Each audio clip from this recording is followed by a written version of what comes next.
potent advice, and inspiration from real self-made millionaires. Welcome to The Eventual Millionaire with your host, Jaime Masters.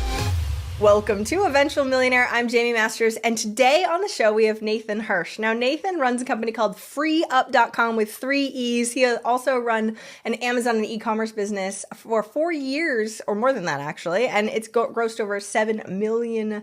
So thanks so much for coming on the show today. Jaime, thanks for having me.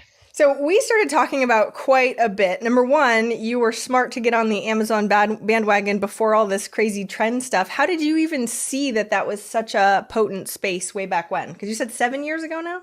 Yeah, 7 years ago. And we've sold over $20 million. It's like $7 million a year-ish. Yeah.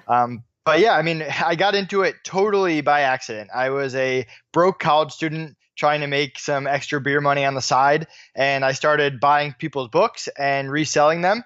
And from there, that naturally led me to Amazon, because Amazon at the time was more of a bookstore. They didn't have lots of other products, so they were just getting into it.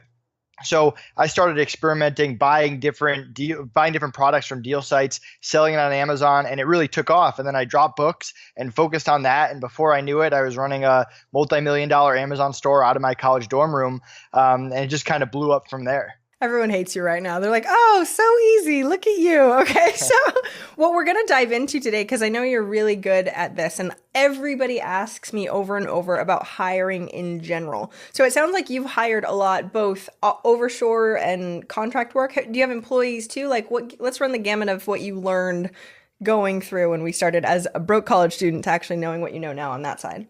Yeah, so I have a combination of both. My Amazon store has employees. FreeeUp is all contractors and freelancers. I mean, hiring is everything. I wouldn't be here without hiring the right people. I was fortunate. One of my first hires, his name's Connor Gillivan. He owns ConnorGillivan.com. He's my business partner on both ventures. I still work with him 7 years later, and that was one of my first hires. And without making that amazing decision to hire him from a random message I got while I was in class on Facebook, that never would have happened. And along the way, I've made some bad hires as well, like anyone else. But the level of value of your workers or the people you hire is really what accelerates your business or sets you back. So it's very, very important to focusing on hiring the right people, especially when you start your company. Definitely. Okay, so how do we do that? Because that's the thing. People have either had mishires and now they're gun shy, or they're newer to it and they don't totally know what to do. So give us all your wisdom on that. Definitely. So hiring when you've never hired before, when you're starting a new company, can be intimidating. I like to keep it simple. So I want people that are workaholics, people who really love to work. I don't want someone that's doing it as a side job or because they might get into it, or to just pay a little extra money, or to add a little extra money when they're going to college or something like that. I want someone who's going to go all in, ready to go, and loves to work every day, that can wake up on a Saturday morning, get to work, and have a great time. I'm looking for someone who cares about the company more than a paycheck. I want people that aren't going to try to be like, oh, I want $11.50 per hour instead of 11 and all that. I want people that see the long-term vision of the company, know that they'll be treated well, and want to be in it for the long haul and see the company grow before them. And then on top of that, I look for people who can communicate at a high level. The basic version of that is they have to speak my language. If I'm hiring someone international, I don't want to hire someone who can't communicate to me in English. But at a higher level than that, I want someone who's going to give me constant updates, who I don't have to chase down, because that's a huge waste of my time. Someone who's going to be proactive and come to me rather than me going the other way. And that's why at FreeeUp, we have 15 pages of communication guidelines that we make our workers memorize and get tested on before they get into our network. And I don't care how talented you are. I don't care what kind of network you have. We're never going to work well together if you can't communicate with me. So that's something I value at a high level. That's amazing. So tell me more about this 15-page guide. Can people see it, or is that just internally for the people that you curate on that site? Yeah, that's the last round of our interview process, is a communication. So it isn't all of that. Okay. Yeah. I'm happy to share some stuff from it. Well, tell everybody what FreeeUp is, because I didn't actually explain it at all either. So tell people what it is first.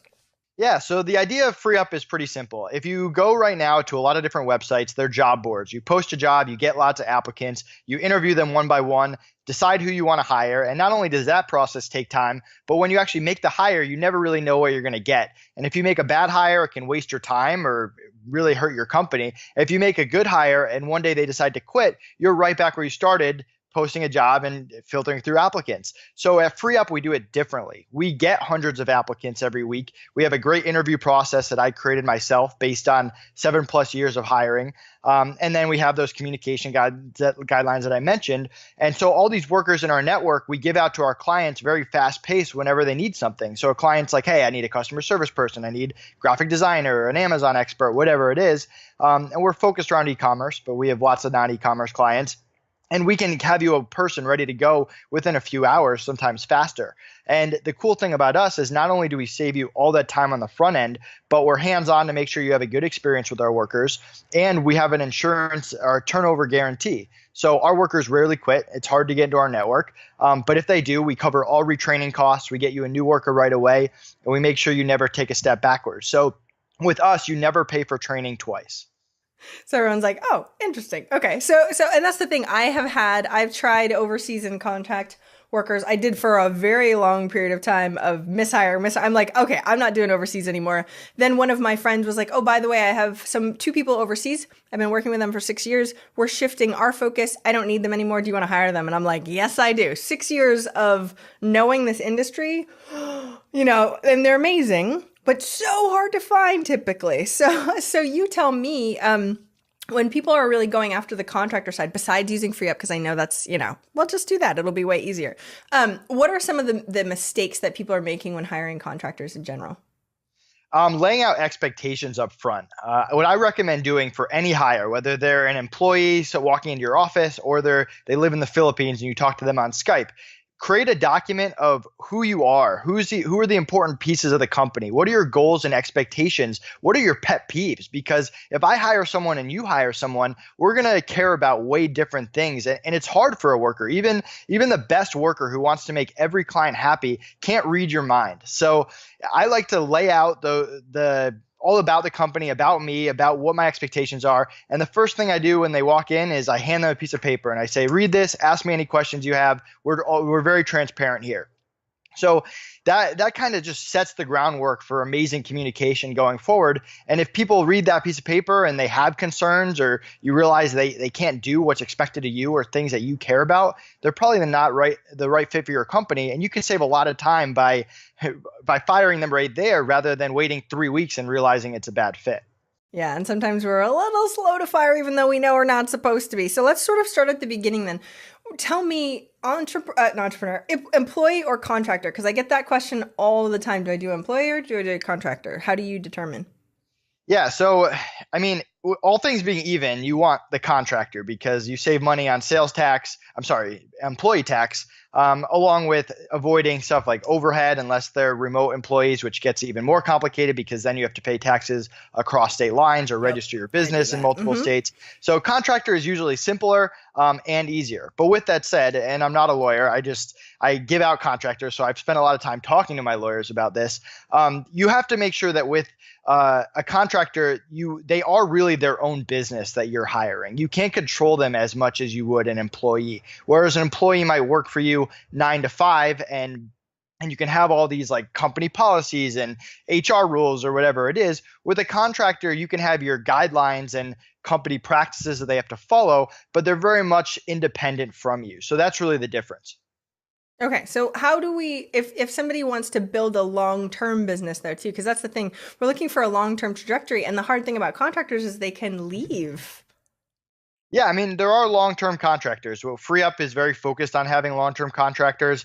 If you think of an Amazon consultant that's on my team, they're not going to just drop you after a while. They want to be your consultant long-term. So it really depends on what you're looking at or what you're trying to accomplish. I mean, contractors are definitely better for those short-term projects, but make sure you know what the contractor wants, what they're looking for. I mean, you kind of answered the question that you asked me, what do you look for when hiring? I'm looking for someone that's going to be there long term. I want to know that they're not just going to add extra clients and knock me off. And if I have to get to an employee, that's great. But at the same time, hiring someone as an employee doesn't mean that they're going to be there long term. Oh yeah, no kidding. They can leave. And it's even soon. worse.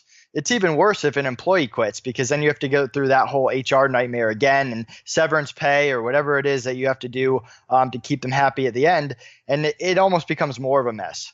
So it is a pain in the butt for sure to have employees. But when you look at the employee side, you also want somebody that's available and dedicated. Because at the beginning I said, who do you hire? And you're like, somebody that's a workaholic, that's going to be in it for the long haul for me and all this stuff. And usually that stuff comes to me more with an employee than with a contractor. But you tell me, what are your thoughts on that? Yeah, I mean, I would disagree. I have a lot of passionate contractors. I have a team of 250 contractors in my network that all fit my mold of what I'm looking for. And I agree, it's way harder to find a contractor that does fit that entire mold. But when you find them, they have a lot of value and they bring a lot of value to the table. So for me, it's like if you're going the contractor route, you definitely have to take it up a notch screening. You have to do your due diligence of what other clients they work for, when they can work for you, what their long-term plans are. If you see on the resume that they're switching jobs every 3 months, just like you would do with an employee, they're probably not the best fit. But all things being even, I still strongly prefer the contractor route. Okay, and let's actually define contractor a little bit more, because to me, the people that I have in the Philippines are almost like employees. I mean, they're not technically, but they're dedicated to me and that sort of stuff. They don't have 1,000 other clients. So how do you determine what a contractor is versus isn't? And I know it starts to get into law speak, and we can, contact your lawyer for that. But for you, how are you defining it in your head? Yeah, so that's kind of why I use the term worker, because it's just more generic. To me, the only way to define it is to kind of go the legal route, because legally they're either an employee or a contractor. To me personally, I don't care what you call them, as long as they're working for me and they do fit all my values. Yeah. So whether they're an employee or a contractor, I call them workers. It's more about making sure that you pay the taxes and handle it on the legal side. So, I mean, to define it, the worker is anyone that's committed to you, that's going to be there long term, that follows your company culture and your values. And I don't really hire anything else. Even someone for one-term projects, I am looking for the same thing, because I don't know if I'm going to have to use them again later in the future. Yeah. I don't know if I don't want to have to chase them down if they coded something for me and I have to figure it out. So the same thing really applies no matter who you're hiring, no matter what you want to call them. Okay, so we're on the exact same page. We're going to call them workers from now. So how do we find, because this is the crux, right? How do we actually find those people? Because everybody's like, oh, hiring is so hard. Finding the right people, it's tough. So can you walk me through sort of what that hiring step-by-step process is to flush out all those other ones that we don't necessarily want? Yeah. And again, it's a tough question, because I have an HR team that works 10 hours a day recruiting people and going through hundreds of applicants. And it is hard, and it's very overwhelming if you're a one-man show or a small team trying to do it, which is why we built FreeeUp. But if you are going to go that route of finding it by yourself, you really need to figure out what talent pool are you picking from. Because if you're finding people that'll actually come to your office, that limits you right there. It's very hard to find someone in your town for exactly what you're looking for. And there may only be a handful of people, and who knows whether they're free to even take on work. So then, okay, if you go US, that's a bigger talent pool. If you go the world, that's a bigger talent pool. And then you have to figure out what kind of process do you want to go for? Do you want the FreeeUp method, which is a little bit more hands-on, or do you want those job sites like the Upwork and the Monster of the world, where you are going to get a lot of applicants, but your time is going to be invested filtering through them? And there's no quick solution. I mean, the faster that you hire, the more risk that you take. It's one of those fire quickly, hire slowly mentalities. And yes, for us, it's a little bit easier because we're doing it on a bulk scale, and it's a system that we've refined over the years. But when you're doing it on that level, you really want to take the time to set up your systems and processes up front. Create the interview process. What interview questions are you asking? What answers are you looking for from those questions? And then other things like the communication policies, that page that I mentioned, things that just make the process very streamlined. So it's not like you sit down for an hour with every applicant and leave there being like, okay, I'm still not sure. Okay, so walk me through some tips on some of the stuff, because you're right. They don't know what questions to ask. And especially if they're in the first, even if they've hired 1 or 2 or 3 people as they're growing, they're like, I have no idea if I'm doing this right. So give us, you do this all the time. You've created a whole process out of this. We want the secret sauce. I don't know if you're willing to share the secret sauce, but I want the secret sauce of how we actually, as a business owner, can flush this stuff out. Not that we want to take the time, so therefore hire up, FreeeUp, all that fun stuff. But if we were to do it ourselves, what would the process be, and what are the tips along the way? Yeah, so let's simplify it. I kind of mentioned what I look for in a worker, and that might not be what you look for. So, first step, identify what you care about. Do Okay. you care about someone who is in that freestanding culture, or do you want that corporate mentality person? What do you care about communication, or do you care about something else? So, make a list of everything you care about, and then base questions off of that. So, if I'm looking for a workaholic, I'm going to ask questions like, "What do you do on weekends?" Or questions that try to figure out whether they actually enjoy working or if they just do it to pay for the stuff they really enjoy working on. So step one is identifying what you care about and what you're looking for. Step two is creating the questions and answers for that. And then step three is tricking people into answering honestly in ways that they're not taught to do in school. So when you interview someone, and I'm sure you went through this in college or whatever, they teach you how to interview. They teach you the correct things to say. If someone's like, "Are you a hard worker?" You're going to be like, "I'm a hard worker." But at the same time, you can kind of trick them and challenge them by asking them questions about their past job, asking them about situations, and that's why you hear all those crazy interview stories of someone asked me how many marshmallows it takes to get from here to Wisconsin, because they don't really care how many marshmallows. They care about how you would problem solve it. And if you come into the interview being like, "I'm an amazing problem solver," okay, here's a difficult question. How are you going to handle it? Are you going to break it down by steps and walk me through it? Or are you just going to be completely flustered and be like, "I have no idea"? So really figuring out what trick questions that you can ask along the way to get out of the person who they really are and break that mold of the convenient of interview. Okay, that makes perfect sense. Because that's the other piece. We're like, oh, we'll ask questions. And then you hear oh, great. Now they say the same thing. And then we go on gut feel. Oh, I liked them. Yay, right? And I feel like that's so hard. So how do you determine, especially that first interview, how do you determine whether it was a success or not? Yeah, so for me, it's all about value. I'm looking for people that are very high value. And one one way that you can get people that are high value is by making the things in your company better for that person to work. By having a better company culture and not being down someone's throat all the time, you don't necessarily have to pay someone top dollar. But if you're going to be that strict boss that's always yelling at people, that makes it a place where people don't want to be, you're going to have to pay top dollar to retain talent. So make sure that you focus on what you can actually afford and getting value from those people. And you're going to want to figure out during the interview how much you have to pay these people. And based on the amount and how that interview went and the answers to your questions, that's when you really decide whether it's a good value or a bad value to hire. So I try to stay away from my personal preference of, do I like this person or do I not like this person? To me, when I'm done with an interview, is this person adding positive value to my team, or am I going to find someone more valuable for the position? And value can be a lot of different ways. If I find someone that is $100,000 a year, but they are 10 times better than the next person, that could be high value. Or if I find someone that might be on the cheap side who's a little bit more desperate for work, and they're 70% of that 100% person, but they cost way less, that could be high value. Or if they're better on the workaholic side or things like that. So I look for more than just, do I like the person or not? It has to make sense and be a good value deal in order for me to make that investment, because that's really what an employee is or a worker is. They're an investment in your time, your money, and your energy.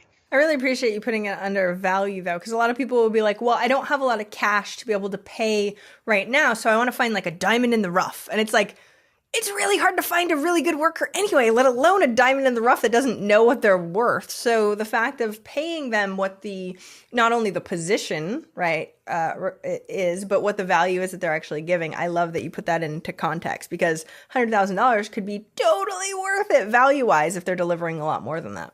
Yeah, and I'll put it on the level of FreeeUp. I mean, we have Amazon consultants that cost $50 an hour. We have some that cost $25 an hour. If you can make the investment, like, why wouldn't you want the top-notch guy working on your account? If you're a startup and you're just doing it for the first time, maybe that doesn't make sense. But you have to kind of figure out where your business is to make that decision. Okay. So put it in terms of numbers too, if you can. So let's say we're interviewing and we do 10 of these first interview sides, and we ask the questions and we feel like, okay, from the data, this is a high value person and a workaholic and they match so far. How many actually get through?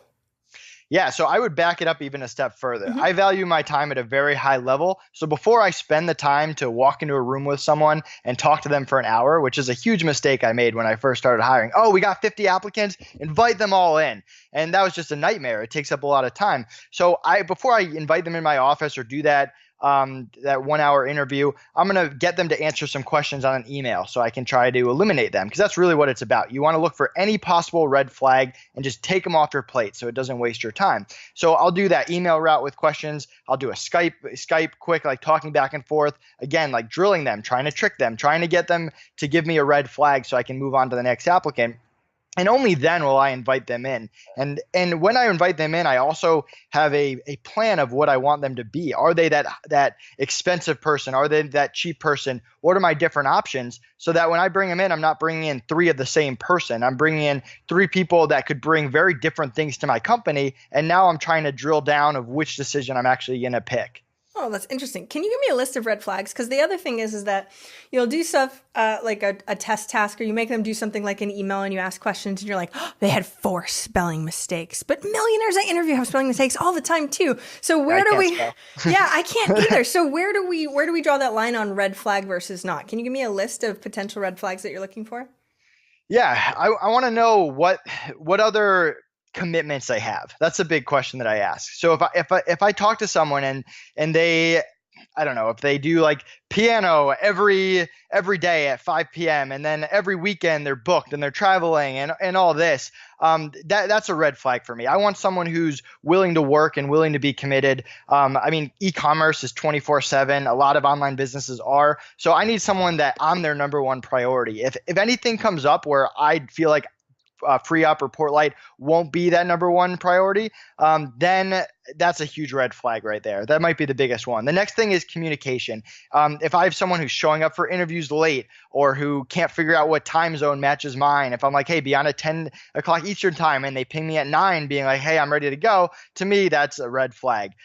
Stuff obviously like grammar and spelling, although I can't spell very well and my grammar isn't great, I need people on my team that can compliment me, that can do things that I can't do at a higher level. So to me, that does matter. Those are probably the biggest two. I'm sure there are a lot when we'll dive down. Do you have any red flags that you've used in the past? I have a lot, but you can't interview me. But we'll put a lot of them in the hiring guide too, which is why I'm asking some of these questions, because it can get really minute. And when people come to me, they're like, do I care about minute? Is it like, oh, shoot, they messed up? Or is this a trend, which is hard to figure out? So as you're going through, let's say you bring somebody in. So tell us what that next step is and how we flesh those pieces out. Because I want to get to where you say, hell yes, we're all in. Because it's hard to have that reaction, right? Sure. So my next step is I tell them about my company and my goals and my aspirations. And I'm a pretty passionate person. I care a lot about my company. I care a lot about the people in my company and treating them well. And I really try to make them understand that like your actions and the things that you do affect everyone around you. And I really look for passion in their eyes. If it's something where they're like, yeah, this is cool, I could see myself working here. If they're like, wow, this is the best thing I've ever heard, I want to be part of this for years to come. That's really what I'm looking for. And that's one of those things. It's almost like the red flags. It's tough to list them because I know them when I see them and I can quickly eliminate them.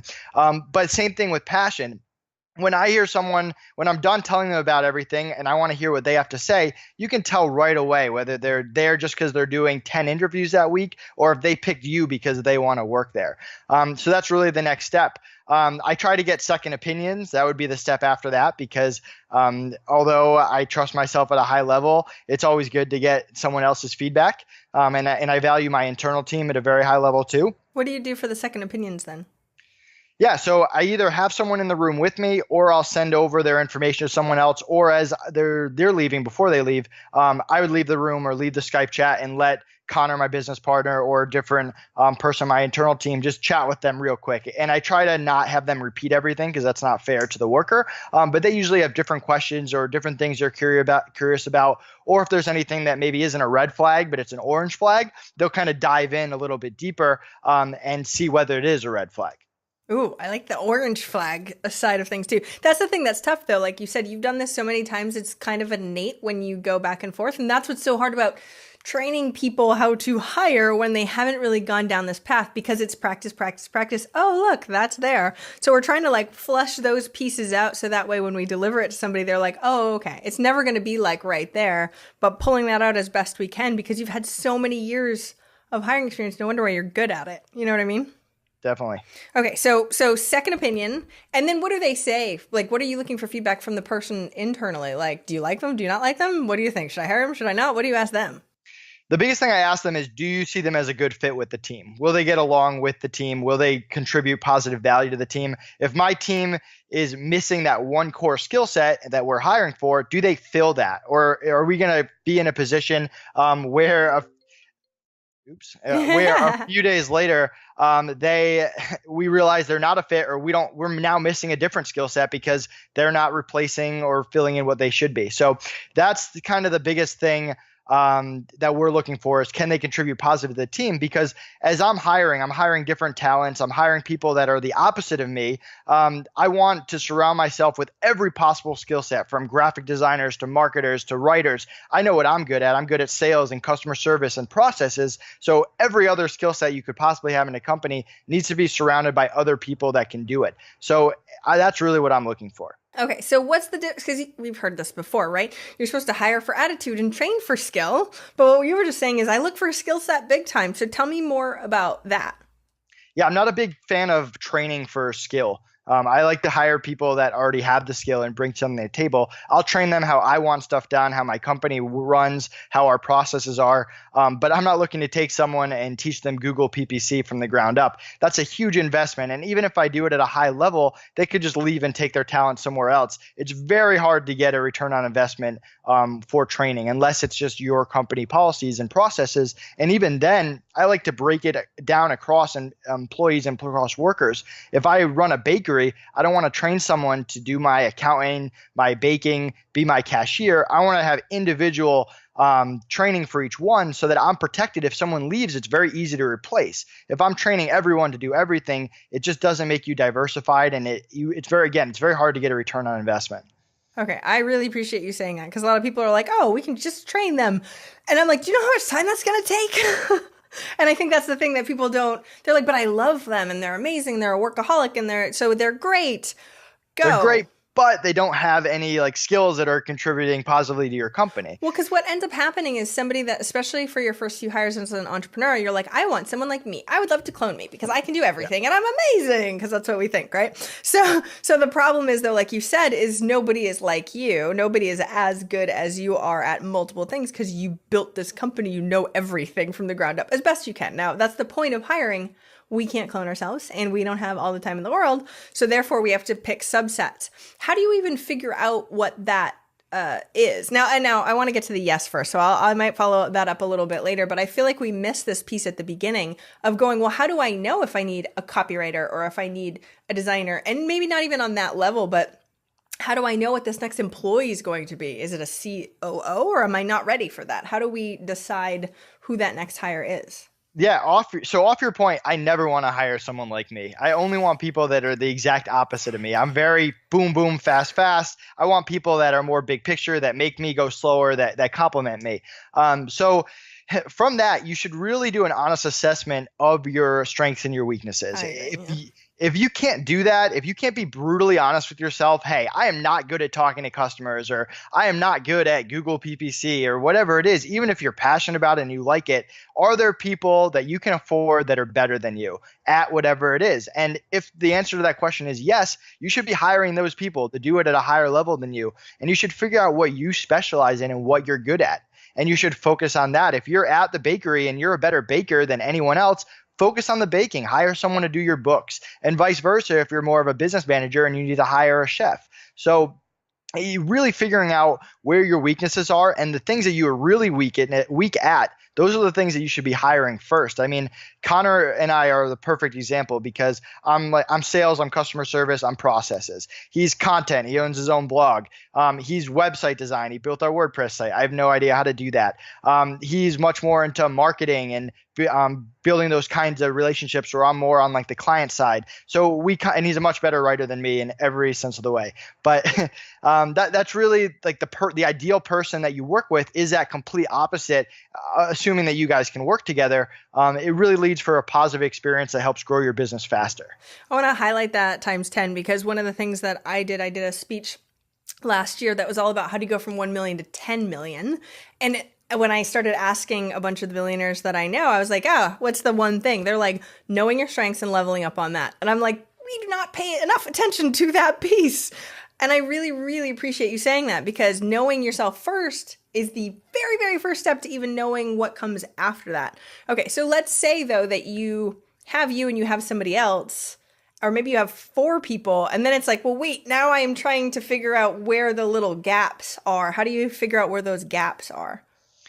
Yeah, so a lot of it comes down to communication. So if you did a good job finding people that can communicate at a high level, people that are bringing skills to the table, and you've built that team, then you really have to do an honest assessment. And I've done this before with Connor and my other business partner at Portlight, where we've sat in the room and been like, okay, you're good at this, you're bad at this, you're good at this, you're bad at this. And it can be awkward because you're pretty much telling someone that you work with what they're bad at. And then when you get at the end of the list and you're like, okay, what do we need in the business? Do we need graphic designers? Do we need people to answer emails? And we're like, wait, none of us can do that. None of us can do this. And that's when you can really decide where you should be focusing on. And prioritizing is everything in business. So hiring someone to answer your customer emails might be a higher priority than fixing your logo. But that's really how you figure out the list of what you need, and then you chip away at the list based on priority.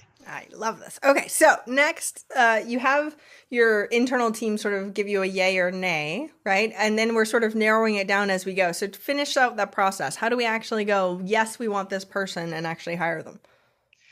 Yeah, so from there, I mean, it's pretty much decision time. We'll meet as a group internally, raise any concerns, kind of address them. If we do have any concerns or any unanswered questions, we'll follow up with that person. But we're very much a fast hire group. I move fast on everything. But there's a reason for that. I mean, if you have a good applicant and you consider someone high value and you wait a week, they might be gone. And never mind if you wait 2 or 3 weeks, like people aren't waiting around that long. So, I mean, there are times where we'll call people the next day or the next 2 days and get them going. And that's really it. And again, fire quickly. I mean, when you hire someone, the test really begins. If you hire someone in the first hour, all these red flags come up and they're not who they said they are, or they're not learning quick enough, or they're not as good as past people you've hired, like end it. And I understand it might be tough to fire someone after you just hired them, but it's going to get so bad down the line if you just let it keep going and going and going and then have to fire them later.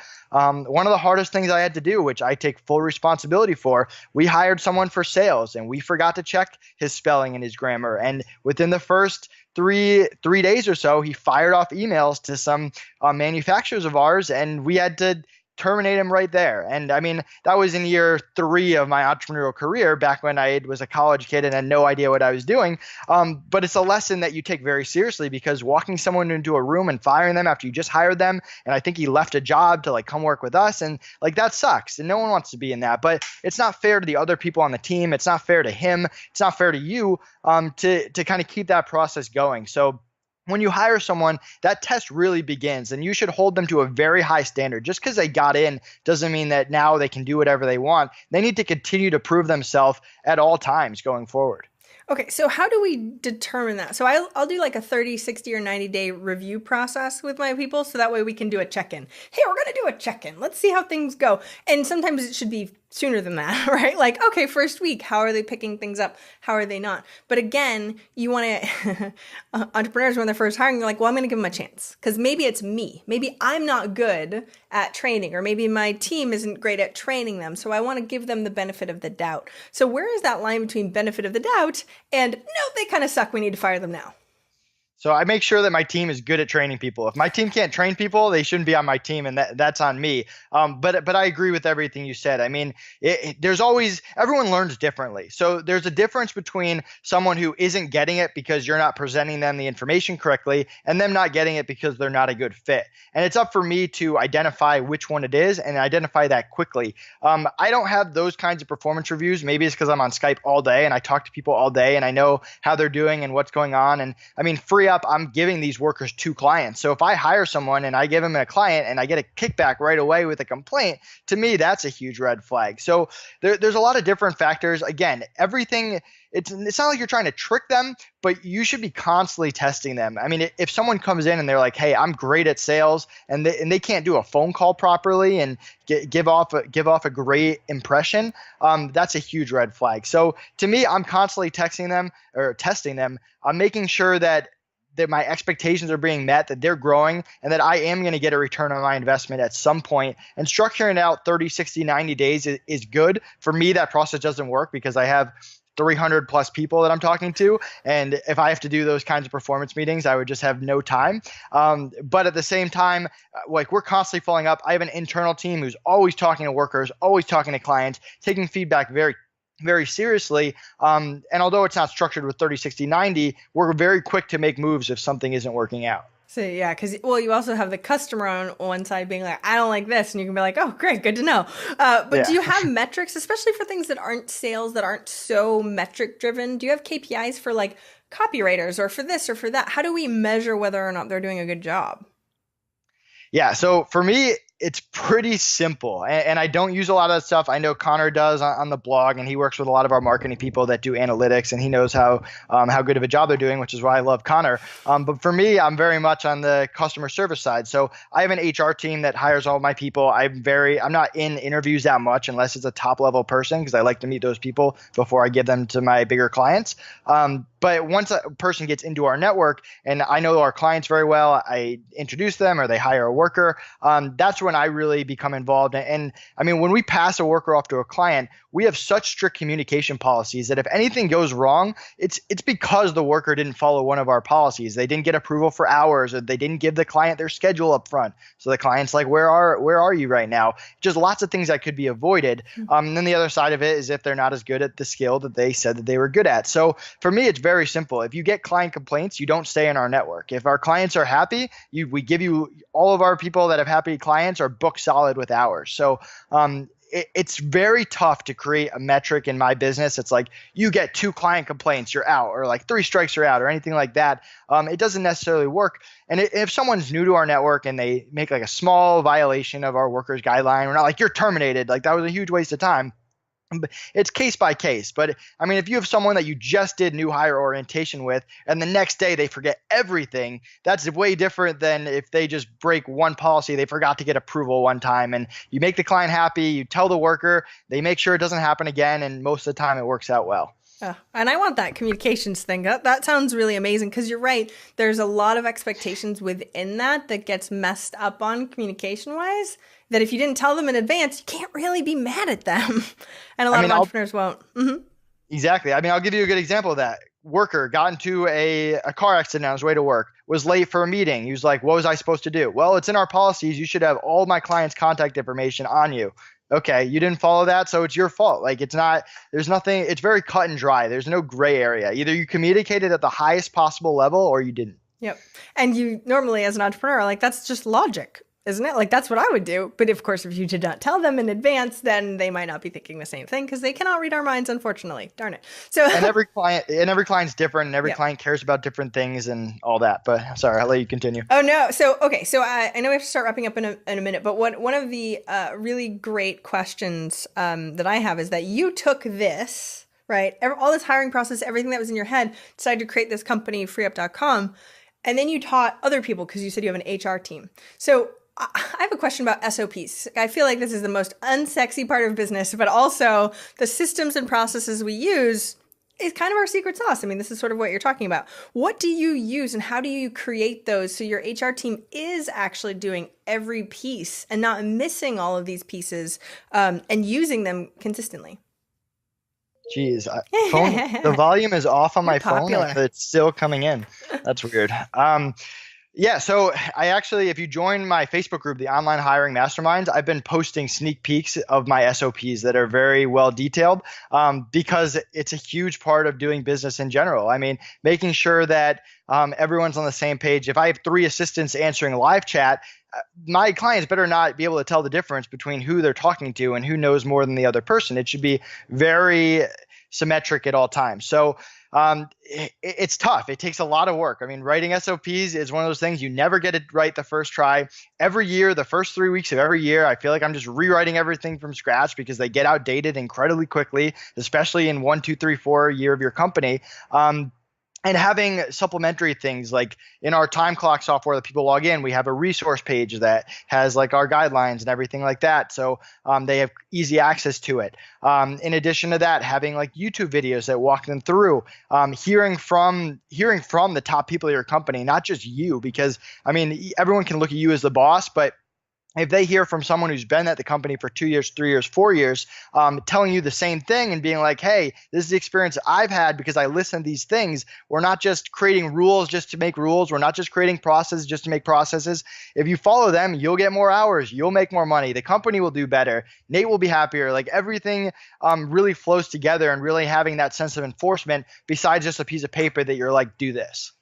Because that's where I feel like, especially because I came from corporate, right? I know you were a college student where it just went crazy for you, but coming from corporate where people would hand these huge manuals and go, read this, you'd be like, this is silly. Like all of this, I'm not going to remember everything. There's no way, even if I tried to follow this every single time, it just is not efficient. And so there's this line, especially for small business owners, to really go, okay, what is worth it? What is worth systemizing? What is worth the effort and time, like you said, to put into the process? So how do you determine what has an SOP and what does not? Yeah, it's tough. So for me, everything gets an SOP if it's anything that's talking to my workers or my clients, because those are the two people that I'm giving impressions on, or that will get different impressions of my company. Off of that, anything that the process is close to finalized or is in the process of being at the end of that. Because for accounting, for example, we're the first 6 months of the company, we're figuring everything out. So I'm not going to waste my time writing SOPs for things that are going to change next week. So it's got to be somewhere close to the end where I can just make tweaks and adjustments as we go or add to it, rather than just having to start over every single time. That makes 1,000 times sense, because this is the thing. Small business owners move so fast, like you were talking about, right? You move so fast that sometimes policies and everything just sort of changes. So being on the fly, you document it, and then 3 weeks later, it's changed. That's not worth the documentation to begin with. You really have to finalize the process before you actually document it and go here. But then you can't be one of those crazy entrepreneurs unless it's necessary to actually change it. Because this is the thing. You train your whole team on this. You're like, okay, ready? 3 weeks later, you know what? I found a better way. Let me retrain you. I mean, I make it the responsibility of my internal team to keep the documents up to date. If I go to a document at any time and it's 3 months out of date, someone, they're not getting fired, but they're getting a talk from me being like, hey, this is part of your job. Like, I need to be able to, if you're sick for a week, I have to be able to hand someone this process. And like you said, at some point it just becomes too big that people aren't going to read it. They're not going to learn it. It just doesn't stick in their head. So before I give an SOP out, I'm like, is this understandable? Is this readable? Are my people actually going to be able to follow this? And if not, then I need to break it down and make it easier in some way, whether it's a YouTube video or something funny that people will remember, or going like the Michael Scott route, where if you've ever watched The Office, he's a funny manager that seems like he has no idea what he's doing, but every once in a while you see that like there is a slight method to his madness, and handing someone a 10-page document and saying read it and memorizing it is just not that effective. Usually you have to come up with more interesting ways, more persistent ways to get people to remember and follow the policies that you care about, that you want them to follow. So I'm fortunate enough that I have this 300-person, 250-person team of people that are very passionate about the company, and nothing speaks to a newbie more than having 200 people that are all passionate about the company, that all follow the policies, being like, hey man, follow these policies. And hey, I know you don't realize that like this helps you, but this is why. This is my experience. This is how I messed up when I started.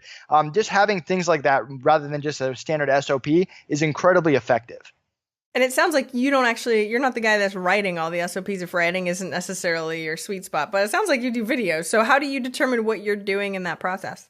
I do write them. I just have someone rewrite them afterwards in words that people can actually understand. Yeah, I mean, I do videos too. Videos for me, I try to actually have other people make videos just because they take up a good amount of my time. But it just depends on what the situation is. If it's something that, again, if it's going to get outdated quickly, I don't want to post a video on my YouTube page that isn't going to be relevant in a few weeks. So it depends. Okay, I love all of this, and I know we have to start wrapping up, but I so appreciate this. We're trying to embody like 7 years of hiring and processes in, a 45-minute interview, which makes things a little difficult. But moving their brain as far as the processes that you go through and what works and what doesn't work is hugely helpful for people. So I'm going to ask the last question. It's what's one action listeners can do this week to help move them forward towards their goal of 1 million?